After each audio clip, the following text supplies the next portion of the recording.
Hello. So I'm in this different spot actually, partly because of what I want to talk about today. And so as you join, hi Laura, nice to see you. Let me know if you can't hear me. Hi Flora. It's so fun. I get to see these little faces pop up. So, hello. I see Mike, Saeed. Anyway, hello to anyone joining. If at any point you can't hear me, just wave and I can speak up. I can definitely be loud. And as always, I always want to say, please bring your comments, bring your questions, bring your shares about anything I talk about. Hello to everyone joining. And I really, I was starting to say, actually, I think many of you, if you've watched my videos over time, you've probably gotten very used to like my background being the same, and I'm in a totally different part of my room right now, and it's partly because of what I want to talk about. I'll go into the details, but just to say that I had one of the few, hello, oh, it's so fun to see. Hi, Jenna. Hi, Morag. This last weekend, I had one of the very few times when I don't have either of my children at home with me. They're with their dad. They were with their dads. And I also wasn't teaching or leading a course or had like a thing that was really taking my full attention. And I had this I just had this craving to clean and to clear, certainly at the surface levels, like to do all the dishes and all the laundry and, wash the bathtub and the shower. And, but like even at this deeper level, like I moved all the furniture that I could move on my own, and some that I almost couldn't move on my own. I busted my toe actually doing it. So I moved furniture and like vacuumed in places I hadn't. I dusted on top of cupboard, like the doors to the cupboards on top and on tops of all the doors in the houses. And anyway, one of the things that happened is that I totally changed my office space and where my desk is. And so now if I sit at my desk, it looks back onto this huge wall of calendars that I have, and I don't like it as a background yet. So there's some things I still need to shift. So now I'm here, and if I move a little bit, you guys can actually see, this has nothing to do with my video, but those are belly casts that I made when I was pregnant with my two children. The golden one is from when I was pregnant with my son, my first child, and then the white one, I haven't painted at least yet, was when I was pregnant with my daughter. So anyway, this is just a new view into my house. Long-winded way, but what I really want to talk about is what is fall time? And as always, like there are all these different, I always have a billion ideas, and you'll have to bear with me as they weave together. Hi Tony, hi Chelsea.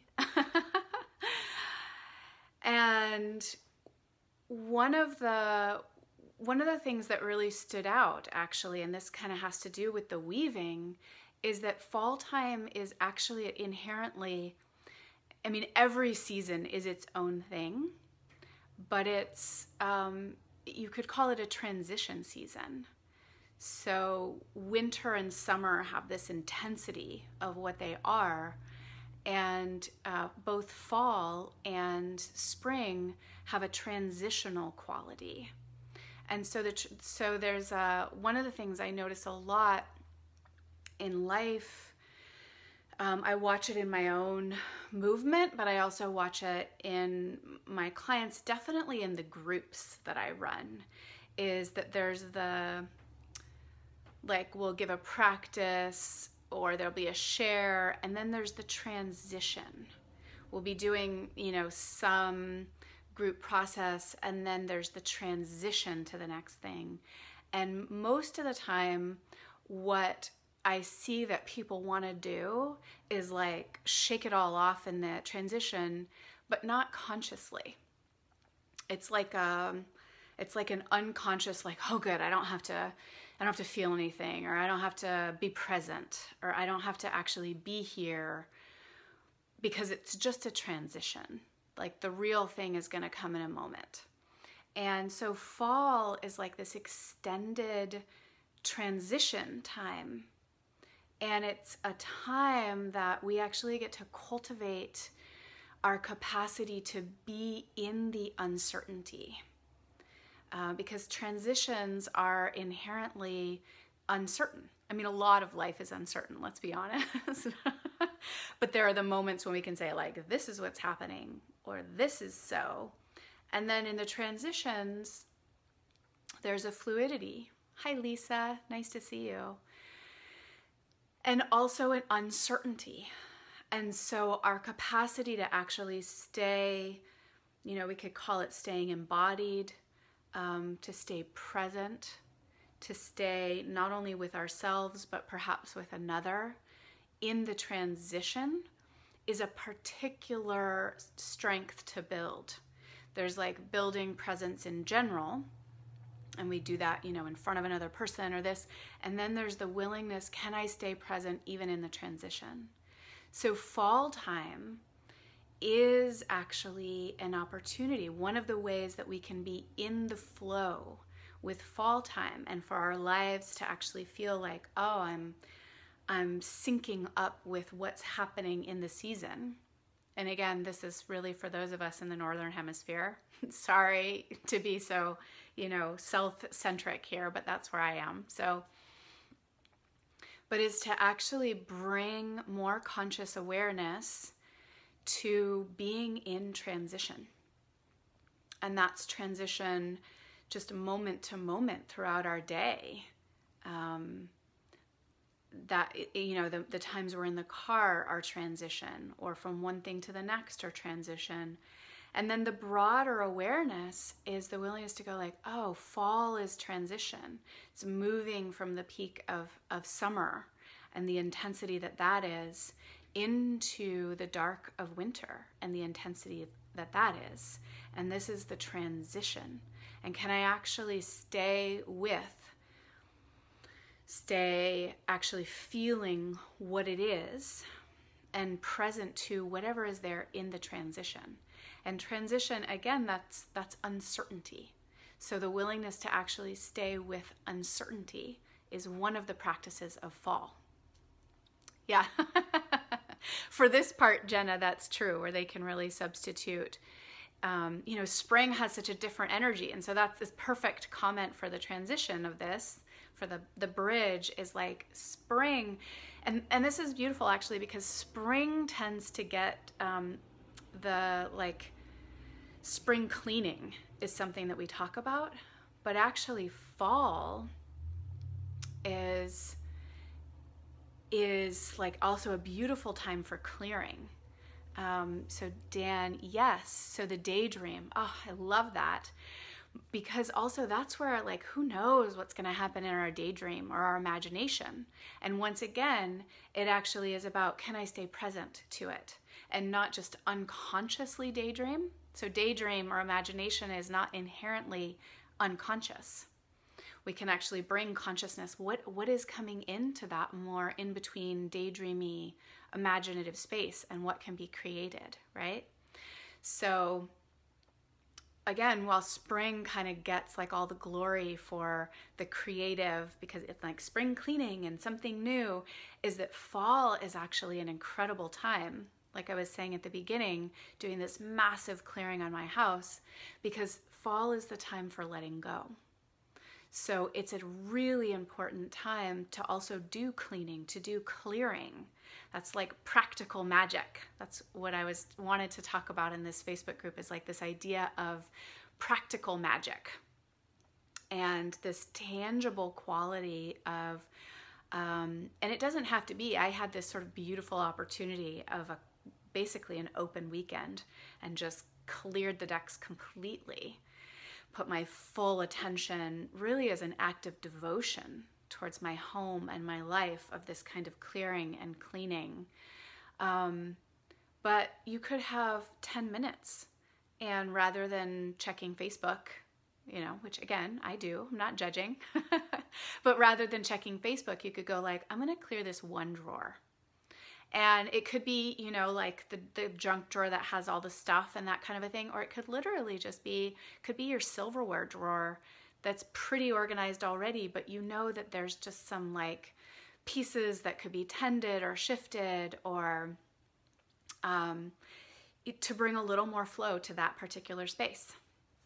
Yes, Erin, I totally there's a whole other piece I want to do about actually not outsourcing, and maybe I'll just drop it in here, which is that there are so many things in our life that we outsource. Like, I don't want to deal with that, right? I don't want to deal with cleaning.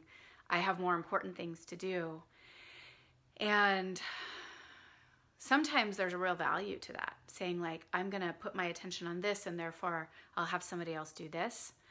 For me, this last weekend was like, actually, I'm going to be the one that goes in because I love my house that much, and I love my life that much, and I care about my things. And so I want to bring my own attention to cleaning and clearing and moving and shifting them, and not say like, I don't have time for that.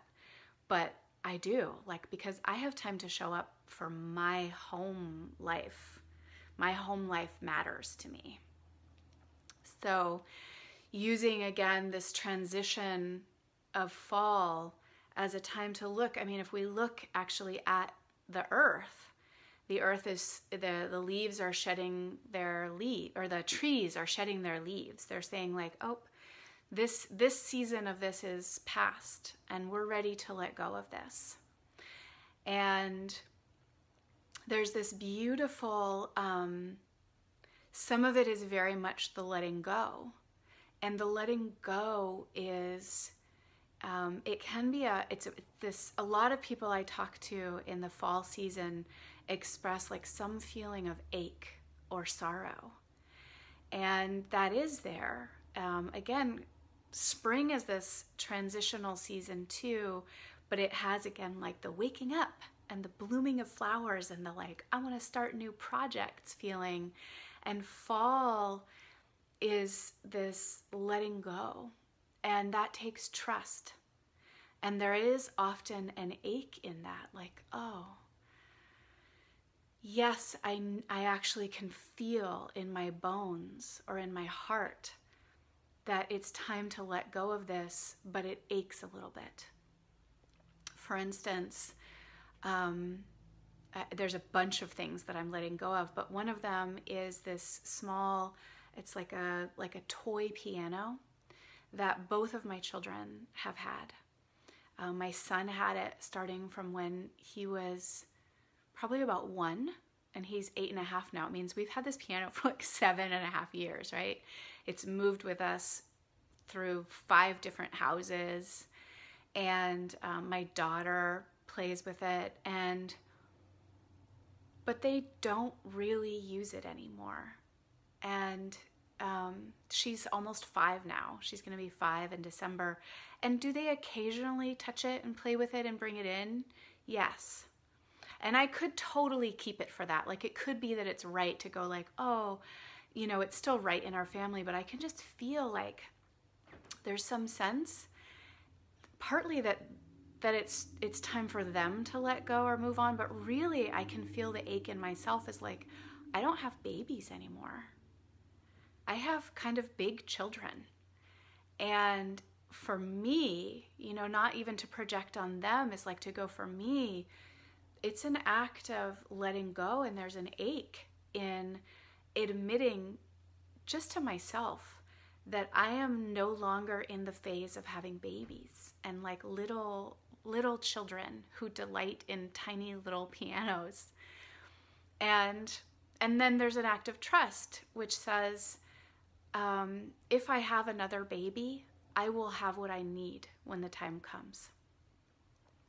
So there's the willingness to feel the ache and the truth of this, where I am in my life. I felt this also about a month ago. I did a massive clearing out of my closet, and some of it has to do with my actual physical body and the willingness to say, like, this doesn't fit my body anymore.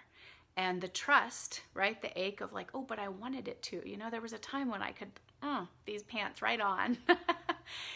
And then also the trust that maybe I'll fit into something like that again, and I will have that when I need it.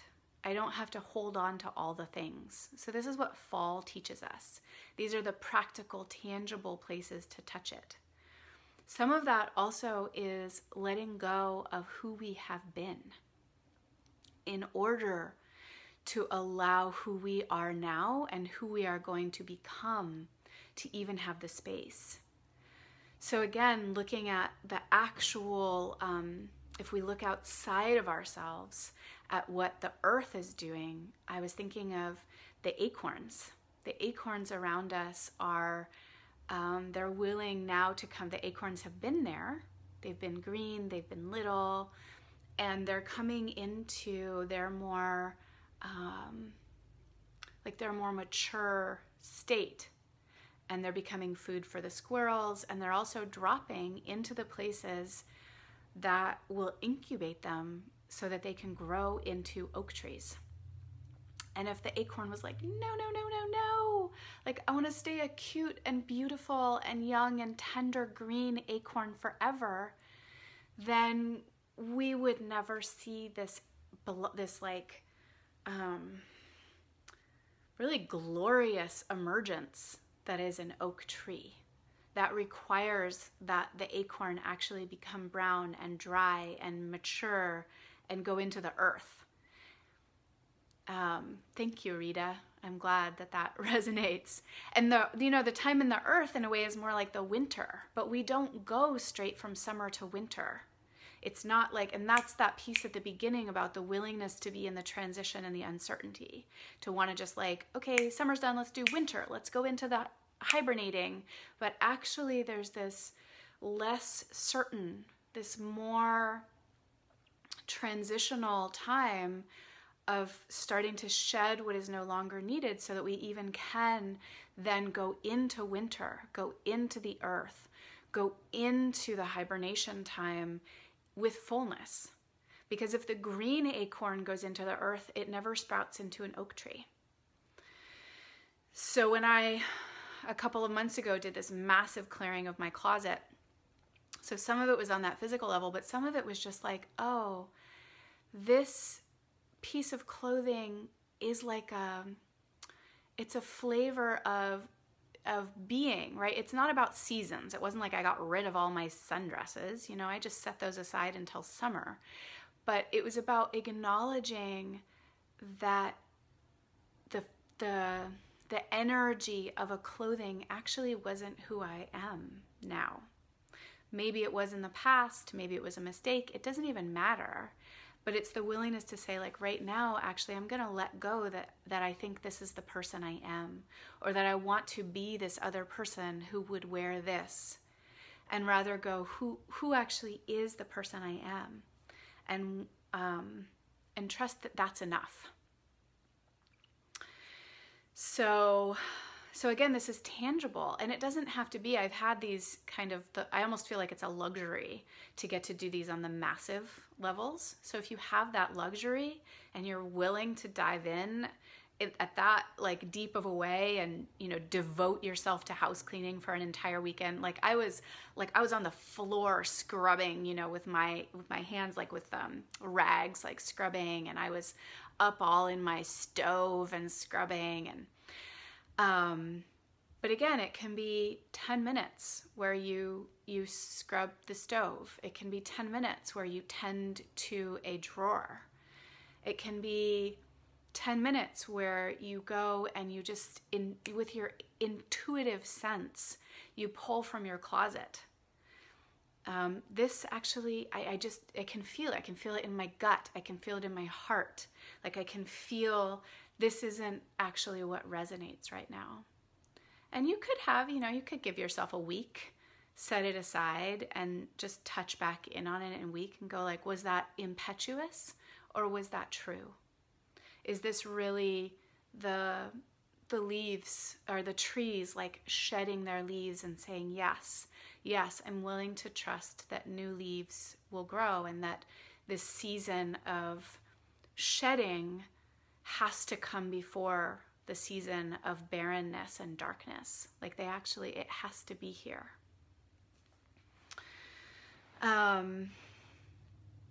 So those two pieces, those have been deep, deep lessons for me. And I'm trying to speak to these tangible ways we can touch them, but both the lesson for me around trusting that I will have what I need when I need it. And again, this is like, what am I trying to say? So when my son was little, I saved a lot of his things, and I use them now. My daughter wears a lot of what my son wore. I didn't keep everything. And Lisa, I'm so glad to hear this is really timely for you. But I kept a lot, and I look at that and I feel great about it. I love that my daughter now wears clothes that were my son's. It's incredibly nourishing for my heart. My children love it. So this is not an indictment of saving things, right? But I can feel now there's a different feeling. And as my daughter outgrows things, these days I am much more quick to pass them on. There are many times where, it's like, great, she's outgrown things, and it feels good for our family to say like, oh, we can now pass this on. So now, or then, it was like this trust of my gut that said, let's hold on to this and see. And sure enough, it's been really valuable. We used all the same cloth diapers, and we kept so many toys, and now we get to pass on things that are twice loved. And sometimes many, many, many times, because they were handed to us, first by other families. But to trust that part that says, I'm keeping this because it's useful, or I'm keeping this because I'm afraid, because it's hard for me to trust that I will have what I need when the time comes. So that's one huge lesson for me, is the trusting that it will be there for me when I need it. And the second is around letting go of, letting go? It's trusting who I am now, and that I don't need to hold on to who I have been. I can integrate them, and sometimes those parts are still there, but as I grow, as I mature, as I shift in the seasons of my life, I can also let go of the other seasons, trusting that this one is enough. So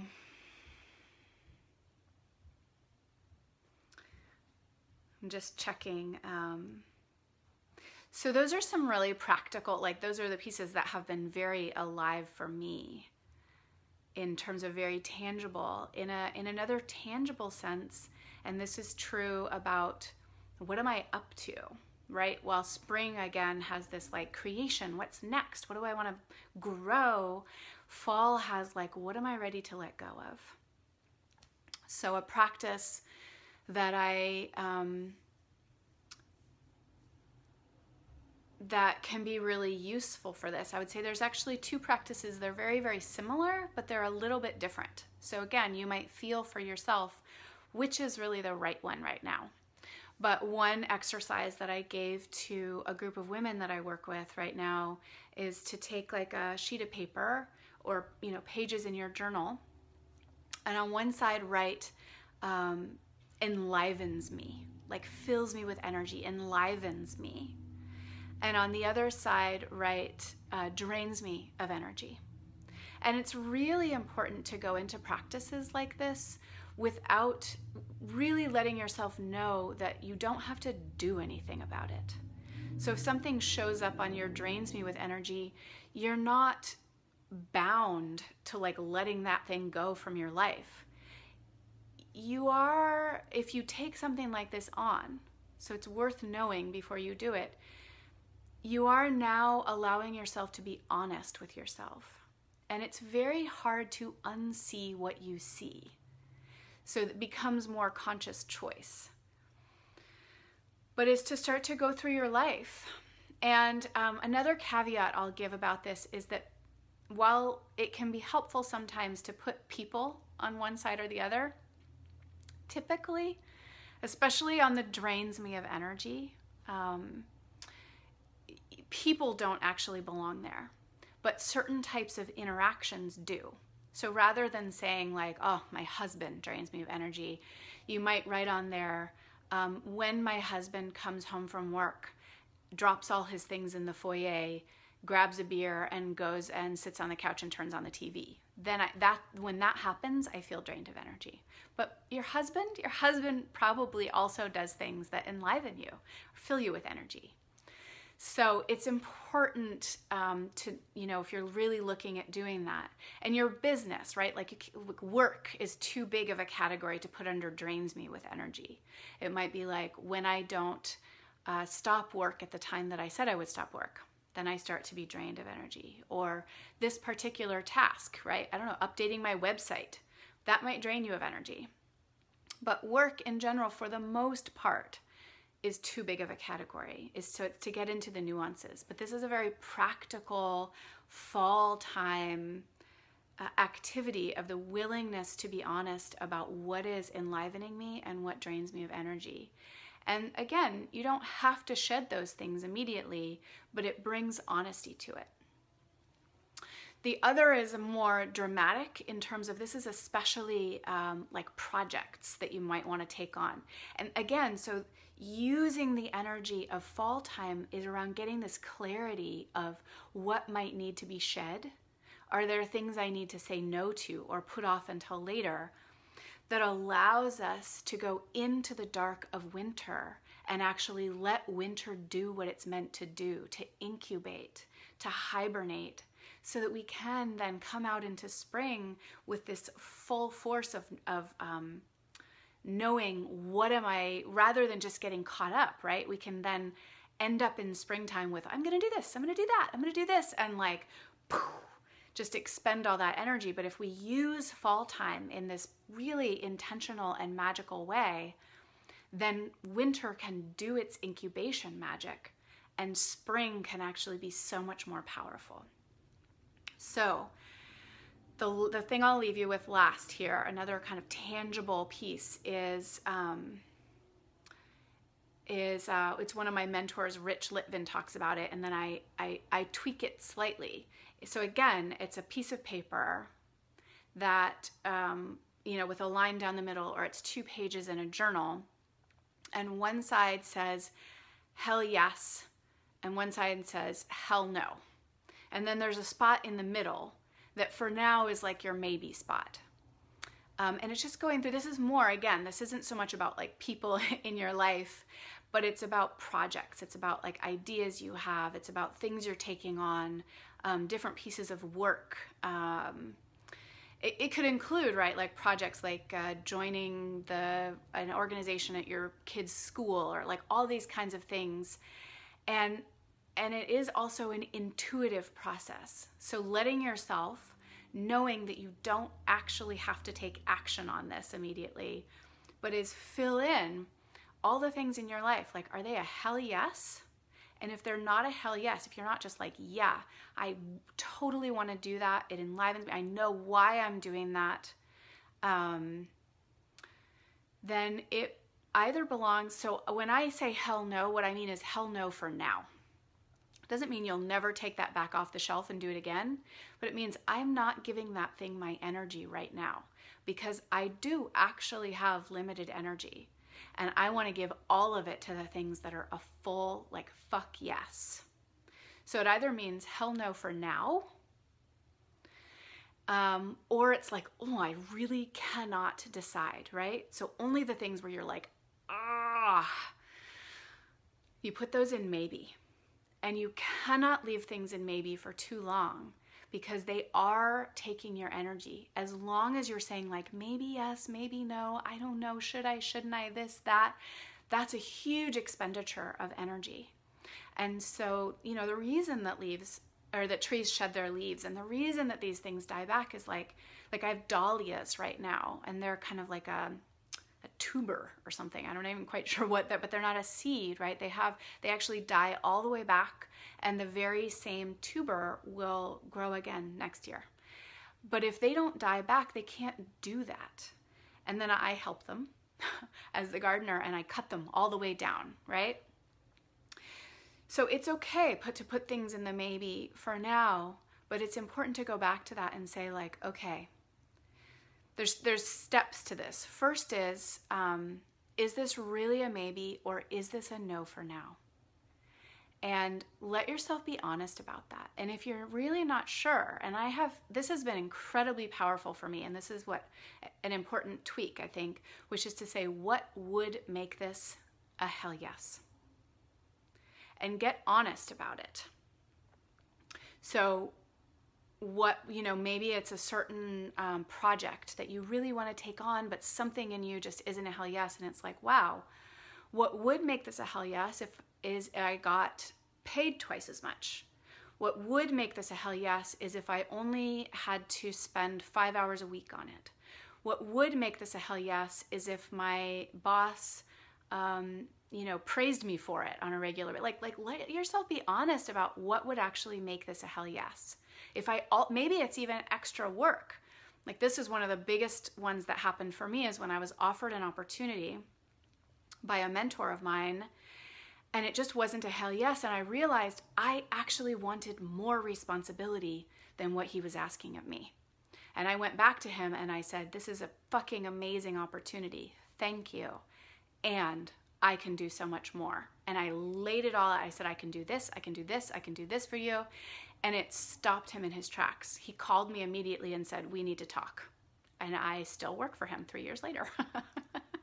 So there's real value in the first layer really shedding, like, this is a hell yes, I am absolutely committed. This is a no for now. It doesn't mean no forever in your entire life. It just means I am totally taking this out of the realm of it sucking my energy for now. And then there's this maybe category, and the first layer of that is really being willing to say, if I'm honest, is this really a no for now? And then if it's truly in the maybe category, what would make this a hell yes?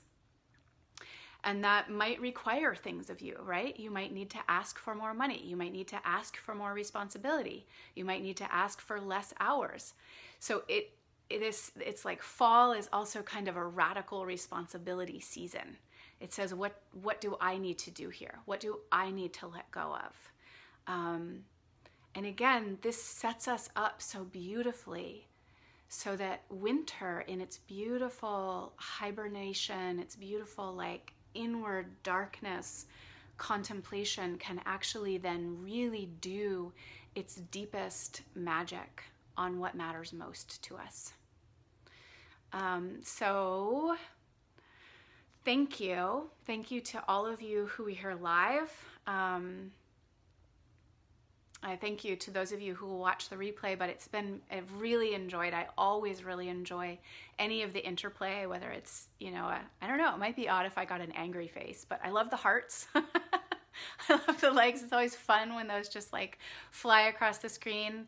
I always love the comments, and those of you who brought comments today. It makes it a very rich conversation. I appreciate that. Thanks for whoever sent me the angry face. So I'm just appreciating all of you, and I hope that I'm being like just overwhelmed by hearts floating across my screen. I can barely pay attention now. But I hope that you found some of this valuable in terms of like actual practical magic that you can apply in your life. And I really do, I believe this is magic. These are like, they're as magic wands and spells, these ways that we can devote and apply ourselves to our life. It's truly magic. So I invite you to really join into the magic of fall, and I just bless you with all of that magical fall time. Hi, Mandy, right here at the end. It's lovely to see you. I'm going to sign off for now, and really just so much love. Ciao.